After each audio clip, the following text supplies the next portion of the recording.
My name's Jock Cameron. On 466 Squadron in 1943. I finished my tour in August 43.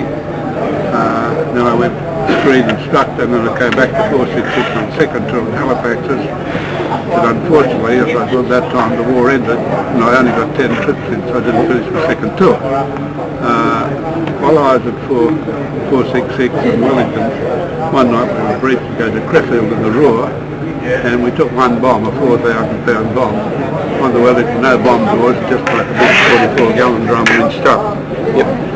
Cookie, is it the cookie? That's cookie, that's right. So anyway, we got to Crefeld, we dropped the bomb, and I had some trouble with some Elmo's fire, and lost a lot of auxiliaries, and when we got back, I had trouble pulling the aircraft up a long run, and the bomb aimer got out first, being in the nose, and he got back and he came, he said, "The cookie's still on." I said, "Christ, you know, I don't believe it." I said, "You said bomb's gone." He said, "Yeah, do his visual check."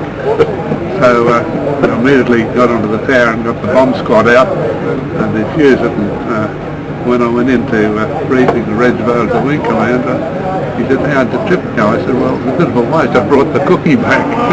He said, "Christ, you didn't land with it." I said, "Yes." I tried to pull the aircraft up at the same time. It's got to be why. Yeah, that explains the thing. So nevertheless, it remained the electrical failures that were done it. But the manual release, and the bomb man should have had a visual inspection, which he didn't. Yep. So he got into trouble. Anyway, we went to back to, we took it again the next night. We got rid of it that time, for sure. Yeah, a cookie going off back at the station would have made a bit of a mess. Well, actually, my rear gunner, All Winston, said we could have blown up Leconfield and he would have got the Iron Cross. Which didn't go over well with the wing commander. One small experience, which I think is rather humorous, I was on 199 Squadron, a Bomber Squadron, grass aerodromes, and we were the only Australian crew there, and we thought we were pretty crash on. We were all sergeants at the time. We placed the 466, got into the sergeant's mess. First night there, wing commander Reg Vale introduced a group Captain Lucas Blackwood. And he, in the doctor fashion, said, "How are the colonial blackbirds tonight?" My Wallace operator was half Aboriginal. And he said, "Well, you can get stuff for a start."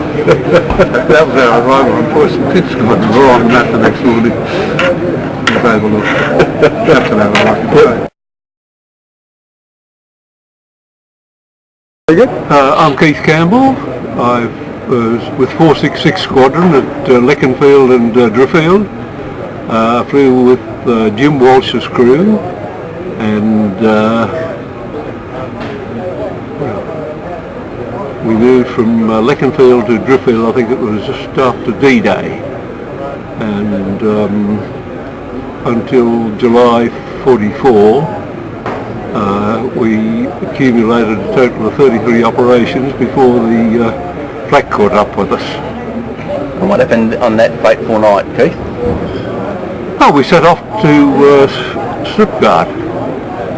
Oddly enough, our first German op when we started our tour was Stuttgart. We had trouble that night.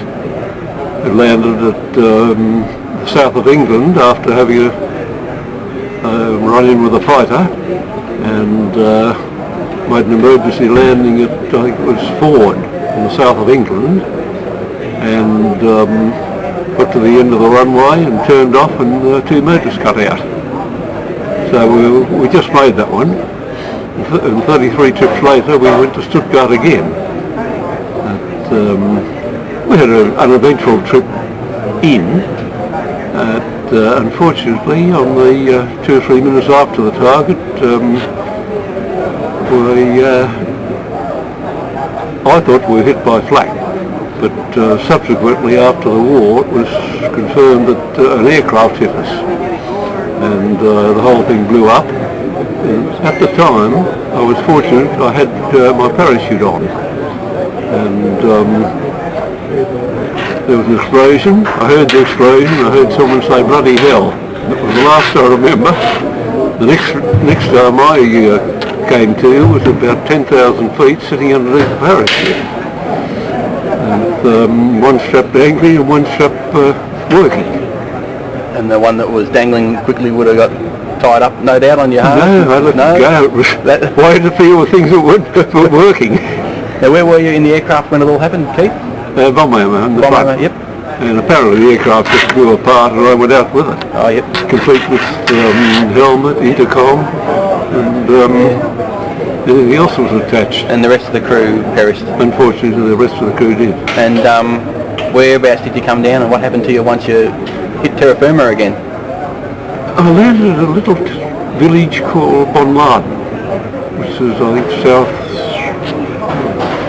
southwest of Stuttgart, and took stock of what I had, which was all the usual escape kit gear, and had a cigarette and thought what I'd do about things. It was obvious that the rest of the crew wouldn't have survived. And one of the interesting things coming down on the parachute was watching the balance of the raid at Stuttgart, seeing it from an outsider's point of view. Yep. All the flak coming up with the tracer and scarecrows and other such things. And how bad was the flak generally on places like Stuttgart, Germany? Fairly well defended. Yep. No, it was bad as well. Yep. And it was a major manufacturing area of ball bearings. Yep. So it was quite an important hub. And how soon did they pick you up once you were out? Well, I managed to wander around the countryside with a very vague idea of making for Switzerland. But Switzerland was about 200 or 300 kilometres to the west, so I didn't really have much chance. The only underground in Germany was 6 feet. So do you remember the actual moment when the Germans nabbed you?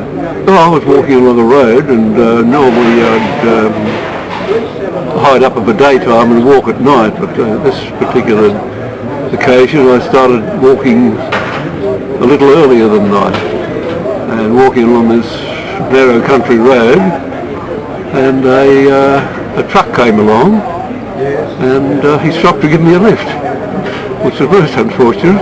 I tried to make out I was a French worker, but unfortunately he could speak far better French than my schoolboy's French. So at the time I was out of food, out of water, out of everything. So well, it's time. Yeah. So where did they take you? He was a farmer. Oh yeah. And he took me to the local police station. He promptly put me in the slammer and went to the authorities. And the next day, two people came down. One was from the Gestapo and the other from the Luftwaffe. Fortunately, the Luftwaffe bloke had more clout, apparently, because he got me. The other Gestapo bloke didn't. Thankfully. Very thankfully. Which camp did you end up in, Keith? We all went to the interrogation centre at Oberuge from Frankfurt, and after about a week of interrogation, I went to Cell Group 7 in Bankau near Breslau in Poland. And got comfortable? It was a makeshift camp. Oh yeah. They were just huts. So there would have been numerous attempts while you were there, no doubt, of people trying to get out. Not many. No? We were way in the middle of Poland. Oh, okay, yep. Not the middle of Poland, but in Poland, and long way to go if you did get out. It was a long way to go. Yeah. And it wasn't. It was a new camp, and the temporary camp was there while they were building the permanent camp. So it was no great point in trying to dig holes or anything like that. And Poland, so was it were you liberated by the Russians or? Eventually, the Russians advanced in January 45. Came our way, and the Germans packed us up. Yep. And marched us in front of the Russians about 2 days ahead. Oh yeah. And while they were doing a Scarpa, no doubt, the Germans. The idea was if you fell out, you were shot. Really? Whether they meant it or not, we weren't prepared to find out. Yep. But it was a very, very cold winter in 1944. Yep. We were marching from bank hour to we didn't know how far east, and the march conditions were extremely trying. Yep. Had very little food and not a lot of winter gear, just what we owned, a battle dress. Some of us had an overcoat. Fortunately, most of us had Red Cross issue boots. You did need foot protection in that conditions. Many other Australians in the camp, Keith? Quite a lot. Yep. And it would have been a mixture, no doubt, of Poms and... Do they keep the Americans in separate camps? They did, yes. Yep. Well, we didn't get any in our camp. Yep. We had a lot of RAAF and QRCAF, New Zealanders, yep. and the Australians. And after Arnhem, we got an influx of Army glider pilots who were taken after Arnhem. Yeah. And they would have had a story to tell, no doubt. Which they weren't very happy at all about the way things worked out. Now, the Germans, did they look after you pretty well in the camp? As well as you could be expect. Yep. They were very fair, as far as, well, I personally was concerned. Yep. And I think most other people found them so. Yep. We got approximately the same rations as the German civilians were getting. I think they got a bit more one way or another, but officially it was 2 slices of bread for breakfast, a bowl of soup for lunch, and another 2 slices of bread for dinner. Pretty grim. Plus the Red Cross passes, which literally kept us alive. Okay, and they would come in regularly? They would come irregularly. Okay. Enough to keep us ahead of starvation. Yeah. Did the Germans get their cut of the Red Cross parcels, do you know? As far as I know, they didn't. Okay, so they did the right They were things? meticulously fair with those things. Yep. Which they have a pretty good reputation for being anyway. They stick to the rules. Yeah. If there were parcels, we got them. Yep. And you were able They to... might bugger them up in as much as we got a parcel, they'd open everything and pour the whole lot into one dish. Yep.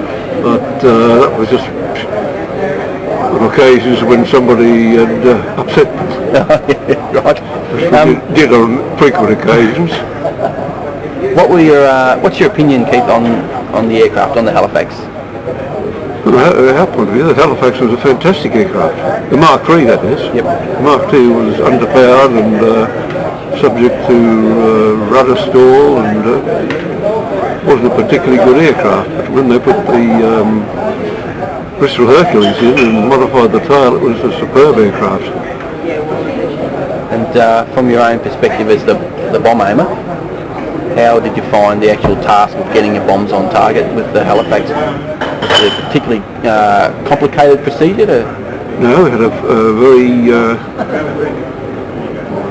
large perspex nose of the aircraft. The Mark 14 bomb sight was on the floor, the bomb panel was on the right, and everything was fine. Did you do all your work lying prone, or all the bombing? Yes. Yep. So you'd sit in the chair for the in and outward leg. Well, the bomb aimer's duties varied with various crews. Our aircraft had the H2S, and the navigator used to do the G and the plotting, and I used to work the H2S until about a quarter of an hour before the target, and then I'd get down and look after the bomb site. And the H2S, correct me if I'm wrong, that was designed to keep you on target? Oh, it was electronic gadget that gave a picture of the ground. Oh, okay, yep. And you could pick out cities and things, couldn't you, in the H2S, yeah? Different shades of green. Yes, I've seen pictures. About an 80s screen. Yeah. And you found that pretty easy to decipher? Once you got used to the thing, you could work it out whether it was a city, town or forest or open country.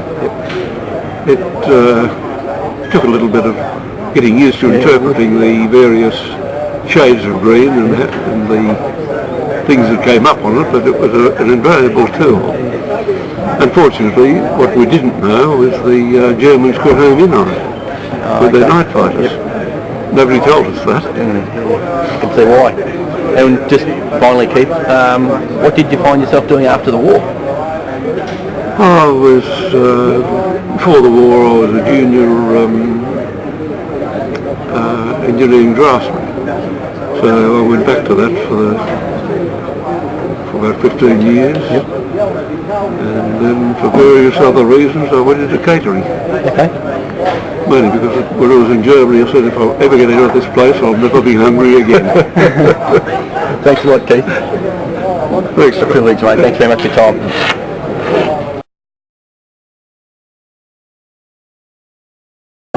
Well, I'm Max Langworthy.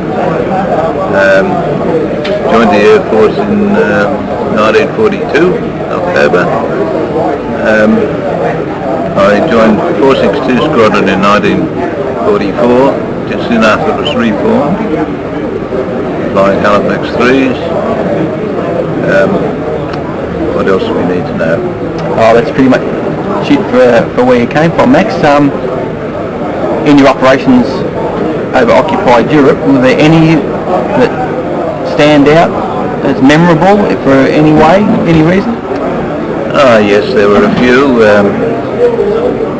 Before we went on to special duties, we went on straight bombing on the same aerodrome as 466 Squadron, and we were having difficulty getting up the string, kept losing people as fast as we got them, so it took several months, and it wasn't until almost 1945 that we finally went to Norfolk on special duties.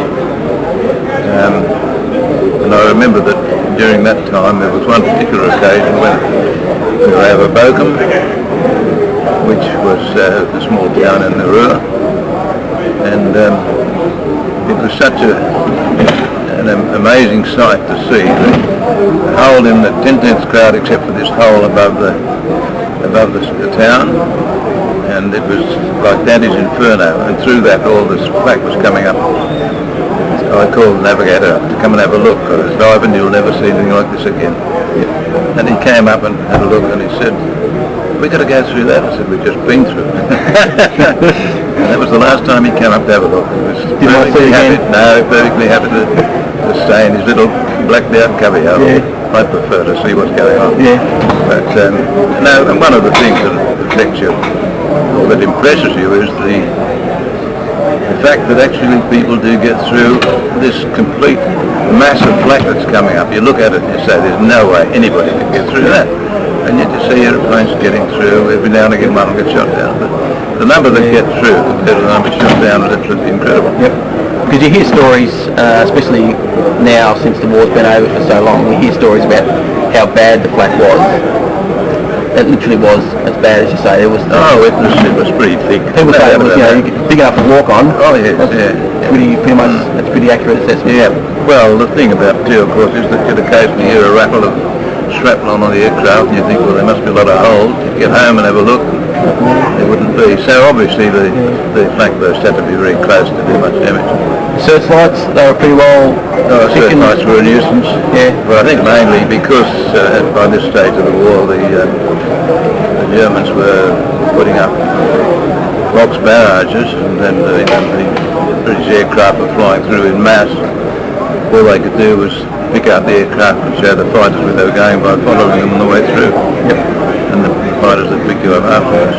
So basically the worst problem with the searchlight was that you lost your night vision. Oh, yeah. And what was your role on the aircraft, Max? I was a pilot. Now, can you describe what it was like, say just a few minutes before you were reaching the target area? What did you have to do, basically, just prior to the bombs going? Well, basically, the navigator directed you to the target, and once the target was inside, the bomb aimer took over, and he directed the pilot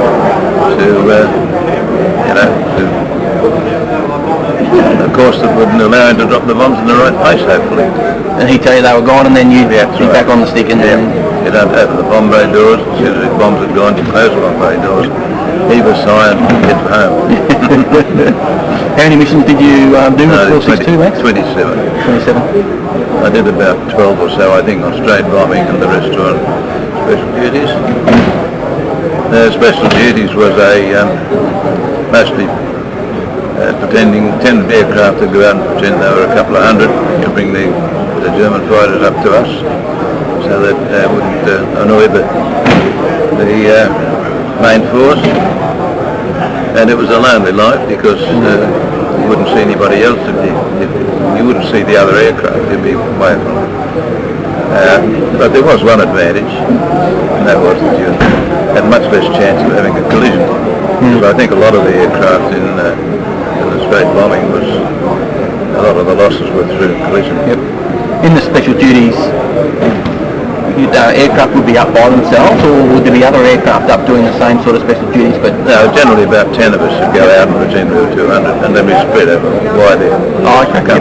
Yep. We'd go weaving around the place. From the window there were two chutes, and as I recall about 20 bundles a minute had to go out of each chute. So whose job was that to throw them out? Spare bods. They were generally fellas. The character sitting next to me over here today is one of them, and he was a wireless operator trained, but because there wasn't much chance of him getting onto operations as a wireless operator, he was brought on to throw out window, and they had to work hard when the time came. It must have been pretty daunting knowing that you were going up over enemy territory. The sole purpose is to attract the night fighters. It didn't sound very funny. Didn't amuse us at all, really. Did the officers in command of the squadron, did they try and gloss over what it is you're actually doing? Did they detail to you that you were specifically Oh no, I going think out one of the things about the Air Force was that they treated you as an intelligent human being and told you what was happening and what other people were doing. They put you in the picture, in other words, which I think was quite different from the Army. It was quite good. Yep. But, we know for a fact that, well, I believe anyway, that the German night fighters, if they found you, they would hang on. I had one occasion where I was under attack for about an hour, and that wouldn't happen in the main force. If you showed you were awake in the main force, they'd go off and find somebody who was asleep, obviously. But this character would not leave me alone. You think he probably realised that you were he knew operations? He knew what we were doing, yes, that's right. I think for two reasons. One is there were no other aircraft around for him to get hold of, and also he was bloody annoyed because we were tricking them. Yep. And I think after the war, one of the chief night fighter aces was interviewed, and one of the questions he was asked was how effective the evasive action was. And he commented that it was very effective because, and he quoted this particular time where he'd chased his aircraft for an hour, and I reckon that was me. Yeah. And he didn't get you? What would you... You had to keep breaking off. So if you were to get a call over the wireless from your tail gunner to say that there's a night fighter coming up behind us, what would you do as the pilot straight away? All we did, corkscrew, starboard go, and you didn't argue, you just did it. Yep. Your right foot went forward on the rudder bar, and the wheel went right over and went forward, and you dropped out of the sky. Yep. And then you rolled at the bottom, climbed up, rolled down again. Very hard work. I mean, these aircraft weren't supposed to do that kind of thing. And after an hour, you're getting very, very tired. Yeah. You had to be young and fit. Yeah, no doubt you were. Yeah, it was at that time. Any targets over there that you particularly didn't want to go to? I'd say all of them. None of them were seen as a bit of a cakewalk? We were never welcome. Yeah, yep. It's a shame, but there you are. So there was always a reception coming in. All we were doing really was delivering stuff to them, and you would think they'd appreciate it. I think they had a differing opinion, didn't they? But one of the things that 462 Squadron did too, I think, when it joined special duties, was that carried bombs. They'd never done that before, but our blokes decided that, what's the point of going over Germany if you don't drop some bombs? So they inaugurated that system. It made the... It didn't necessarily take many, but I think it used to take worn out bombs that nobody else wanted. I suppose it made the deception a bit more real too. Yeah, that's right. Yeah. Not just jamming them and also blowing things up on the ground. It's interesting that the German kids used to call the window hanging on the trees and everything angel's hair. I believe there wasn't a Christmas tree anywhere in just about all of Europe, I think, 1944, 45, that didn't have window on it. Probably not. No, I hadn't heard that one. I wouldn't be surprised. What about the aircraft itself, Max, the Halifax? Your opinion on it? Oh, a great aircraft. Yeah. Sadly underestimated. I mean, the Lancaster was a brilliant bomber, there's no doubt about that.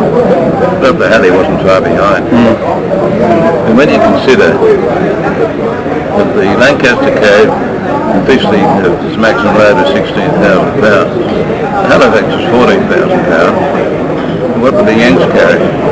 About 6 or 8 Yeah, not much. you see. So, by comparison, I think they were, as a bomber, they were bombing. Yep. The Halley 3 was a really nice aircraft to fly.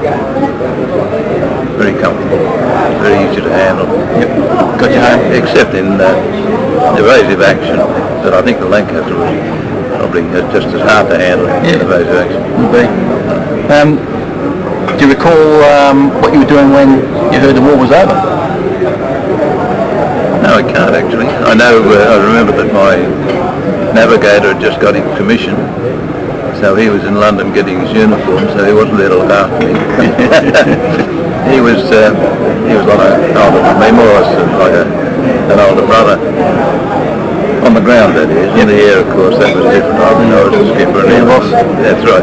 But on the ground, he was very helpful to me. And so I got a bit, we finished up drinking straight gin, and I didn't care for gin for many years after that. And after the war, Max, you come back straight to Australia, did you, when the war was over? Yeah. And what did you do with yourself then? Oh, we stayed on the squadron quite a while. We didn't, the squadron didn't break up till September 45. I think the idea was they expected to come to Australia with their aircraft. So we amused ourselves flying over to Germany, taking people over to have a look at the Cook's tours, and dropping boffins over in North Germany or in Denmark, which was quite interesting. And post-war life, how did you occupy yourself? Well, I went back to school and took on civil engineering. How old were you when you joined the RAAF? I was 18, 21 when I finished. So you were I dare say one of the youngest pilots in the squadron then? Yes, I suppose I was, yeah. But one thing about wartime, you have a sort of meteoric rise. I started off, joined the squadron as a flight sergeant. I missed being a warrant officer. I got my commission. The bomber pilots were immediately flying officer. And about a fortnight later, I was a flight lieutenant. Yep. Because we lost 3 flight lieutenants out of 4 in one night. These days, I think you'd have to wait quite a long while to have from pilot off the flight lieutenant. Yeah, you do, Max. All right. The main good thing about it was the pay, you see. Yep. Which helped. And RAAF crew, is it true they got paid a bit more than RAF aircrew? Oh yes, that would have been, yes. Which no doubt you would have rubbed in the noses of your RAF colleagues? Oh no, they were good fellas. No, you didn't rub your nose in it, you helped the way you could. Everyone got on pretty well? Oh yes, yes. Actually, I think it was a good thing that they mixed them up. Yep. See, the Canadians were, they had groups of their own, and I think that was a bad blue because having the Englishmen in your crew, you got to know them as people, and I think you got to respect them. Yep. And there were also no shortage of Kiwis and Canadians. No, that's right, we had Kiwis on our squadron too, yes. I ran into one night, and neither of us went on that trip. The taxiway was all iced up, and my starboard wheel just dropped off the edge, and I felt it was going to bog, so I pushed the starboard engines, leapt back onto the taxiway at a great speed, and Chris Sharp was trying to get out ahead of me. He didn't. My wingtip went through his nose. Oh, that was that? Take the night off? Yes, unfortunately. We got a... we didn't get an endorsement on it. We got sort of mentioned in dispatches. The taxiing accidents for the RAF were definitely no-no. Yeah. And did you find, especially when you're returning from operations, did you have to be particularly attentive to what was going on then? I understand that on the return leg, especially when you're back over England again, the collisions were particularly... I wouldn't have thought that collisions were much of a problem. I do remember that towards the end of my straight bombing trips, people were getting very careless and they were coming across the channel firing varied cartridges and all sorts of stupid things. And we had one night where some intruders came across and shot a lot of them down, and they pulled their heads in after that. I mean, the night fighters would... Langworthy was always aware of the fact that he could get shot down and he wanted to get home. It was a very, very careful crew. We didn't do anything stupid like that. The night fighter, the Luftwaffe would literally chase you back pretty much all the way to home? Yeah. Well, I don't mean chasing you back, but they could suddenly appear, you know. And they sent intruders across to shoot down the aircraft as they were landing, which would be the most vulnerable time that they could pick. Yeah. And how would you best sum up in 20 words or less, Max, your wartime experiences with 462? Well, that's a pretty hard question. I know I started off with the belief that there was no way I'd get through. We were losing so many, and I'd done 3 trips, and decided to tell Ivan, in fact, that there was no way we'd get through. Couldn't possibly do it. Went on leave, came back, and was much more philosophical about it for some reason or other, just accepted it.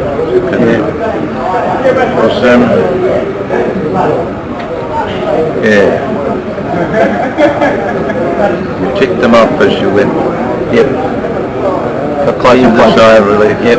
To the end. And sit in the aircraft when you came back, listening to it with all the instruments clicking and clacking of the aircraft cooling down, and leave a sigh. Love it. Thank you for that. Yeah. But oh no, they gradually went. It's like old age. It creeped up on you to just hang around. Yeah. And before you know it, it's all over. Yeah, that's right. It's done. Yeah.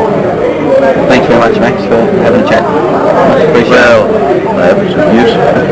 I'm sure that the new members of 462 will get a real buzz out of it. Thanks, Max. Thanks, Max.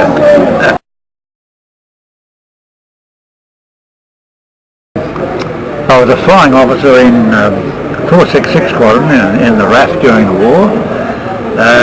I trained in Australia, continued, selected as a pilot, trained in Australia, went overseas, continued pilot training in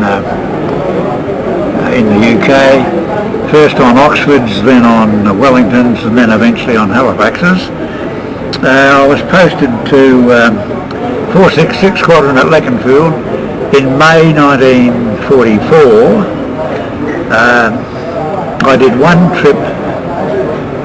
So I did one trip from there. I did one trip from Leconfield, and then early in June, the whole squadron moved to Driffield, and I started operating from there, as I say, on the 1st of June. And it's interesting, the variety of trips that we were doing then. This was just before and at the time of the beginning of the second front, you know, D-Day. Yep. And we were doing fairly short trips down to France. The first one I've got here was on, we attacked a WT station, you know. That was a night trip. Another one, to Amiens, we attacked a railway junction. The next one I've got here, we actually, obviously, this is on the 14th of June, which is about a week after, 8 days after D-Day. We attacked a Panzer division.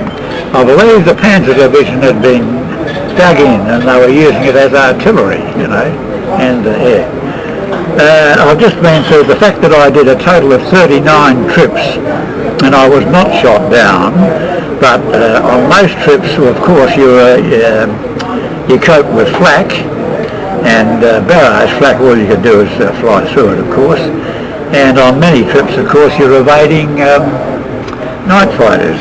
And I've just been through here and I've written down a few targets here. Here, 27th of July, we attacked one on Stuttgart. Now, just to see where are we? I'll just go back to what, because I was very non-committal in what I said in my logbook, and I've got a diary here, and I was almost as non-committal too, because you notice that in the logbook the night trips are in red, the green things are in they're the day ones, you see.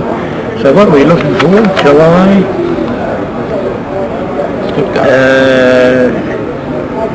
Here we are. All I say here, Op Stuttgart. Oh yes, I say 8 by 500 pound bombs, 2 overload tanks, and the losses on that trip were 22 out of 615. I think, as a matter of fact, I remember now, I did write a bit about this, and at the risk of boring you, I'll see if I can find it in the diary. 21st of October. What am I looking for? July 16th of June. I think I remember, I looked at this the other day, 24th of July. It's on tonight. This is the day, in other words, we're on the battle order, and we found out that we were having, the 6 main tanks were full with 3 overloads, so we knew it was a long trip. 2,230 gallons of fuel, 805 GP. Of course, the more fuel you had, the less bombs you could carry, obviously, yeah. And we were briefed for Stuttgart. We took off at 21:30, set off on our first major target. You see, all the others up until now had been virtually in France or the Netherlands and so on, you see. I say here, we crossed the French coast at 19,000 feet near Le Havre and continued to the west and the south of Paris. Then we went east up past Strasbourg into Germany towards Mannheim, then Karlsruhe, then we turned sharp south to Stuttgart. We bombed sky markers, you see, that was through 10/10 of cloud. Bombed sky markers through 10/10 of cloud, bags of heavy flak. Back home, approximately same route, although we evaded the fighters by coming down to 5,000 feet. Came over France, or the French coast, just as dawn was breaking at 4 a.m. Landed base 5:45 after a trip of 8¼ hours, 1,700 miles. Now here, Jimmy Walsh, DFC, and Harry Shaw are missing from it. We lost 2 crews out of 12 that day. In all, 22 aircraft from the total of 615 were missing. We saw the second front near Caen, where Montgomery is preparing a new push from the look of the artillery barrage. Now that is a trip that I wrote in detail, but you see, now I go through here, now we won't go there. Here's the next trip I've written about here, Sturkrad, then Gelsenkirchen, then Kiel, then Sturkrad again by day, Essen by night. We bombed the Krupp's factory there in Essen. And we went by day 2 days later back to Essen, so maybe we didn't do so well the first time. On the 29th of October, I did my last trip in Bomber Command, and by then I was on 462 Squadron. And we bombed gun positions on Valkeren Island, which is just off the Dutch coast. I did actually 26 trips in 466, then went over to 462 and did 13 trips there, which finished my tour, and I did them all from Priffield. In other words, I was not in 462 when they went to Fulsham in 100 Group on special duties, and did those radio countermeasure things. Sneaky squeak. So I think that's probably enough from me, you know. Just to round things out, I got out of the Air Force and I spent I was discharged in December 45. I started civil flying with Australian National Airways in February 46. I flew for them for about 11 years. I then went to Qantas for 22 or 3 years, and then I went up to Singapore Airlines and did my last 3 years flying with Singapore Airlines. The last 8 years of my flying career was on the 747. And here ended this first lesson. Thank you very much, Paul. That's quite a career, mate. Yeah. That's amazing. Well, there's no blood and guts to see, but you know, it's all factual. Yeah, it's fascinating stuff, though. But you know, you're right. I mean, I look in my diary, I've got something, but that thing on Stuttgart, obviously, because it was the first time we'd done a long trip to bloody Germany. But then, you know, you get used to anything. Yeah. But I say, oh, good show, or this, that, you know. Yeah. I'm amazed. Yeah, so there we are. Well, people say bloody marvellous, but the thing is, as you can see, there's so much bloody luck. Yeah, there would be. At night, you see obviously flaming aircraft falling out of the sky, but you know, and they used to drop what they used to call flaming onions, you know, to make people in the bomber stream feel more nervous, I suppose. But in the daytime, you can see everything. Yep. And although you're navigating individually, say in a 1,000 bomber raid, they want to put 250 aircraft through the target in 4 minutes, and you're in that particular wave at a particular altitude, and you're flying along there individually, and there are people all around you, you see, and this fella gets bloody hit, blown out of the sky, but you're still going, you come back, and you live another bloody 60 years. Pure ass. Yeah, okay. The fickle finger of God. Yeah. Thanks, Paul.